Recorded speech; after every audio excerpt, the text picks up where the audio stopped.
So, AI in the classroom. It's not just another app, is it?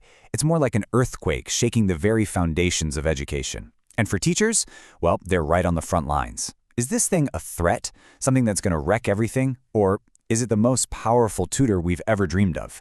That's the big question we're tackling. And you can't blame them for feeling a little terrified. This quote really hits home. My initial impression of AI was, I am out of a job. I mean, can you imagine? Your entire career, your passion, and suddenly a machine pops up that feels like it can do it better. It's not just a new piece of tech. It's this deep, gut punch feeling of, wait, am I obsolete now? And that brings us to the first stage of this whole thing, the initial shock. Just this wave of pure panic, really. The fear that, the human element of teaching, that connection, could just, poof, be gone overnight. It's that moment where the question, what am I even doing here, is just screaming in your head. I mean, think about it from their perspective. How do you stand in front of a class and sell them on the hard work of learning to write when there's this thing that can just spit out a perfect essay in seconds? It's a total crisis of purpose. It makes you question the very foundation of what you're teaching. What's the point of learning the process if the product is free? But here's the interesting part. That fear, it didn't stick around forever. For a lot of educators, it started to morph into something else, curiosity. And this is where the whole story takes a turn. They started poking at it, experimenting, and what they found? Well, it was a total game changer. This really captures that pivot perfectly. The thinking completely flipped.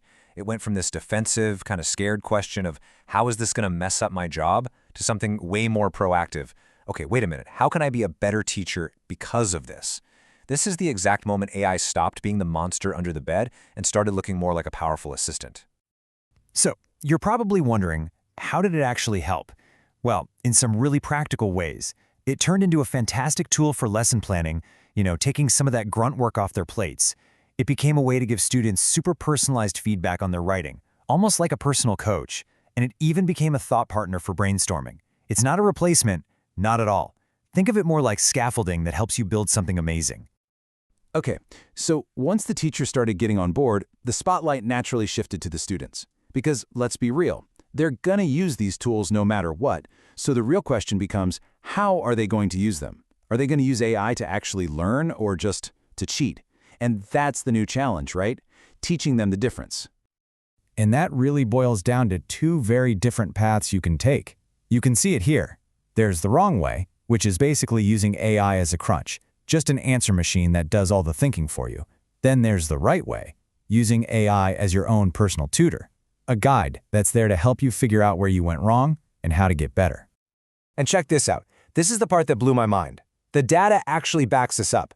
The results were, honestly, they were stunning. You can see here that the students who just used AI as a shortcut to get the answer, they actually did worse than the students who didn't use AI at all.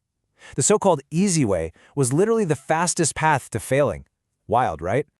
So the whole key is teaching students how to be in the driver's seat of their own learning. Instead of just typing in, give me the answer, they learn to ask smarter questions. Things like this quote here, explain to me what my mistake is, not what's the answer. See the difference? That's how you turn AI from a simple crutch into a powerful tool for growth. But it's not all sunshine and roses. This journey, it has a dark side. There are some serious pitfalls. And now we need to talk about what happens when our trust in this technology goes just a little too far. So let's start with our first cautionary tale. This one's about broken trust, a really bright student, and a teacher who made a big, big mistake by assuming AI was telling the truth. So here's what happened. A student turns in this incredible piece of work. The teacher gets a little suspicious, and on a whim, asks ChatGPT, hey, did you write this? And the AI, it just lies. It confidently says, yep, I generated this. The teacher accuses the student, and just like that, the trust between them is completely shattered. A really painful lesson for everyone involved. AI is not a lie detector. Okay, so for our second story, we're jumping into the world of academic research. This one involves a grad student and an AI assistant that, well, seemed a little too good to be true. So the student is doing research and asks the AI for a specific fact from a paper. The chatbot comes back with this super confident, super specific answer. Oh yeah, that fact? It's right there on page 6. I mean, it sounded so convincing, so precise, but it was completely and utterly wrong.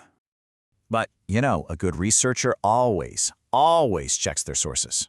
So they go to page 6. And the big question is, was the information actually there? Nope, it wasn't there at all. The information was a complete ghost. The AI just made it up. This is what the experts call an AI hallucination, when the machine just confidently states something false as if it's a fact. It's such a stark reminder that, at the end of the day, we are the final fact checkers. We absolutely have to stay vigilant and skeptical. So, okay, we've been through the initial shock, the adaptation, and some of these really tough lessons. So where does that leave us? Well, I think we're looking at a future that is cautiously optimistic. And look, the concerns are absolutely real. There's a genuine worry that if we rely on AI too much, our own brains might get a little lazy, that our ability to grapple with tough ideas might shrink. But the flip side, the hope, is just as powerful. AI has the potential to be this incredible equalizer in education, bringing opportunities to people on a truly global scale. Just try to picture it for a second. For millions, maybe even billions of kids around the world who don't have access to great schools or teachers, a simple smartphone with AI on it could become the ultimate personal tutor, a guide that's there for them 24/7. That's not just an improvement, that's a full-blown revolution in learning. And that's the thing, right? As this quote says, the power is really in our hands. The technology itself is just a tool. It's up to us, all of us, to decide how to use it. If we can really embrace the good here, we have a shot at harnessing this power to make society a genuinely better place. Because let's face it, AI is a permanent part of our world now. It's not going away. So the question isn't if we're going to use it, it's how. How do we teach the next generation to be its master and not its servant? That's the challenge ahead of us. How do we make sure this incredible technology amplifies our humanity instead of chipping away at it? The future's not written yet, and really, the choice is ours.